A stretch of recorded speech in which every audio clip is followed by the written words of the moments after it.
Hello, good morning. मी पूजा आणि स्वागत आहे तुमचं आम्ही दोघे आणि क्रिशिवच्या नवीन व्लॉगमध्ये. A day with us. Good morning. आणि सकाळ झाल्यानंतर पहिला चहाच असतो फर्स्ट प्रायोरिटी. आणि त्यासोबत आज मी मस्तपैकी रवा टोस्ट एन्जॉय केले. सकाळी सकाळी असं काहीतरी छान खाल्ल्यानंतर खरंच खूप छान वाटतं. आणि क्रिशिव उठल्यानंतर ब्रश करत होता इकडे.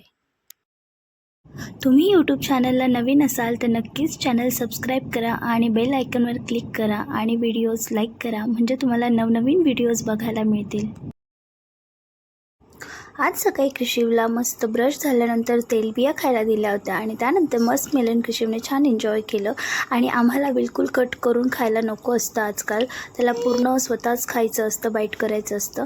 मी इकडे स्वयंपाकाला लागले. आज जेवणात छान छोलेची भाजी बनवली होती. याची रेसिपी मी यूट्यूबला ऑलरेडी अपलोड केलेली आहे, आज तुम्ही बघू शकतात जाऊन. आणि त्यानंतर क्रिशिवसाठी मस्त तूप लावलेला इकडे पराठाही बनवला होता. तो खरंच खूप छान एन्जॉय करत होता तो पराठा आणि आवडीने खात होतो. तुपाची पोळी खाते ना बाळ माझं.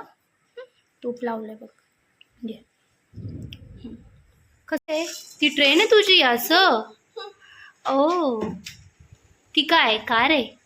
कार कुठे? कार आहे. आणि ट्रेन कुठे? बेबी एरोप्लेन कुठे? क्रिशिव एरोप्लेन कुठे? एरोप्लेन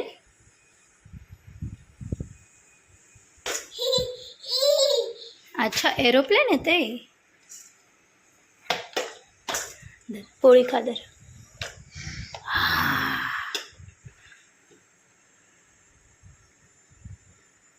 व्हील्स कुठे आहेत एरोप्लेनचे?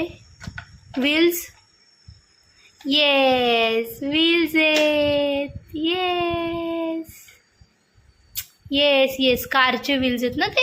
ओ, काय कार आहे ती? हां, कार आहे. असं एरोप्लेनचे व्हील्स आहेत हे. हां, एरोप्लेनचे व्हील्स. सर्व किचन आवरून घेतला मस्त आणि स्वयंपाकही रेडी झाला होता. आणि बस जरा येऊन इकडे बघते तर काय एवढी शांतता कसली. क्रिशिवने इकडे अख्खी बॉटल पाडून टाकली होती आणि ती बॉटल होती बडीशोप आणि धन्यांची. आणि खरंच सर्वच पाडून टाकलं होतं. मी त्याला ओरडू शकत नाही आणि कसं हसूही शकत नाही. क्रिशिवला बडीशोप खूप आवडते. मे बी तो तेच खात होता आणि ओपन करताना त्याच्याकडनं बॉटल पूर्ण पडली. त्यानंतर इकडे मम्मा बेडशीट चेंज करत होती, तर तिला बिलकुल बेडशीट चेंज करू द्यायचं नव्हतं आणि बिना बेडशीटचंच गादीवर क्रिशिव नाचत होता. त्यानंतर बाळ माझं तसंच झोपी गेलं. आणि छान मग आम्हीही, निखिल आला होता वर्कशॉपवरनं, तर आम्ही छान मस्त लंच एन्जॉय केला. आज लंचमध्ये मी बनवलं होतं छोलेची भाजी, आमरस, पोळी. आणि खरंच त्यानंतर मस्त मला दुपारचा वेळ भेटला माझा आणि मी छान बुक रीड करायला बसले.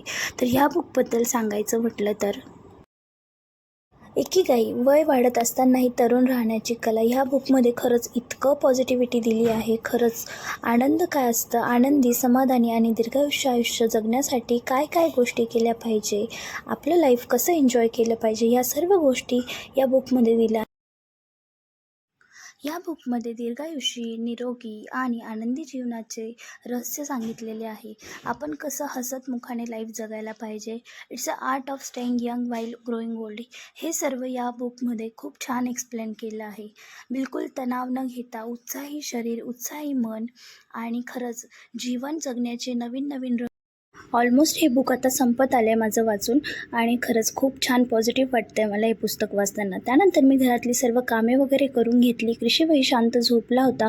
काल मी मार्केटला गेले होते आणि क्रिशिवसाठी थोडा खाऊ आणला होता, तर तो सर्व खाऊ मी आज व्यवस्थित सॉर्ट करून डब्यात वगैरे भरून घेतला.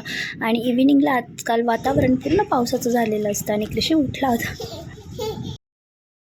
आजकाल उन्हाळ्यातही पाऊस पडतो आहे. इव्हिनिंगला आम्ही गेलो होतो खाली मस्त आणि फ्रेश वाटत होता. आणि आज तुम्ही इकडे बघू शकता क्रिशिव मुलगी बनला होता आणि खरंच खूप क्यूट दिसतो तो त्याला मुलीचे कपडे घातल्यानंतर. त्यानंतर आम्ही इव्हिनिंगला वर्कशॉपला गेलो आणि तिकडे क्रिशिवच्या डॅडींचे कामही चालू होते. वातावरण अगदी थंड आणि शांत झाले.